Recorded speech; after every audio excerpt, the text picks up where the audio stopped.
Hello দর্শক, আসসালামু আলাইকুম। আশা করি সকলে ভালো আছেন। তো দর্শক, দেখতে পাচ্ছেন আমরা আমাদের গবাদি পশুর জন্য কীভাবে এই শতাপাটগুলো চাষ করেছি। তো দর্শক, আপনারা চাইলে কিন্তু খুব সহজে কিন্তু আপনাদের গবাদি পশুর জন্য কিন্তু এই শতাপাটগুলো কিন্তু এভাবে চাষ করতে পারেন। তো দর্শক, এই শতাপাটগুলো চাষ করলে কিন্তু আপনাদের কিন্তু ঘাসগুলো কিন্তু অনেক দুর্দান্ত কিন্তু সংগ্রহ করতে হবে না। আপনারা নিজেরা এরকম আপনাদের চাষের জমিতে এই শতাপাটগুলো চাষ করে কিন্তু সেই শতাপাটগুলো কিন্তু আপনারা আপনাদের গবাদি পশু কিন্তু খাওয়াতে পারবেন। এতে কিন্তু আপনাদের গবাদি পশু কিন্তু প্রচুর পরিমাণে মোটা হবে এবং প্রচুর পরিমাণে কিন্তু ভিটামিন হবে। তো দর্শক, আপনারা চাইলে কিন্তু খুব সহজে কিন্তু আপনাদের চাষের জমিতে কিন্তু এই শতাপাটগুলো কিন্তু খুব সহজে চাষ করতে পারেন। তো দর্শক, দেখতে পাচ্ছেন কিন্তু আমরা আমাদের জমিতে কিন্তু এভাবে শতাপাটগুলো কিন্তু চাষ করেছি। তো দর্শক, আপনারা চাইলে কিন্তু খুব সহজে কিন্তু এভাবে আপনাদের চাষের জমিতে কিন্তু শতাপাটগুলো কিন্তু আপনারাও চাষ করে কিন্তু প্রচুর পরিমাণে লাভবান হতে পারবেন। তো দর্শক, দেখতে পাচ্ছেন কীভাবে শতাপাটগুলো চাষ করা হয়েছে।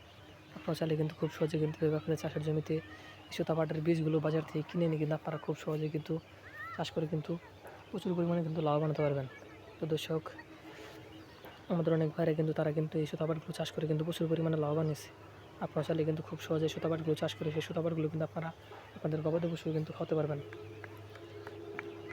এতে কিন্তু আপনাদের গবাদি পশু কিন্তু প্রচুর পরিমাণে কিন্তু মোটা হবে এবং প্রচুর পরিমাণে ভিটামিন হবে। তো দর্শক, আমাদের ভিডিওটি যদি আপনার একটু ভালো লাগে থাকে তাহলে অবশ্যই চ্যানেলটি সাবস্ক্রাইব করে দেবেন এবং ভিডিওতে একটি লাইক করে দেবেন।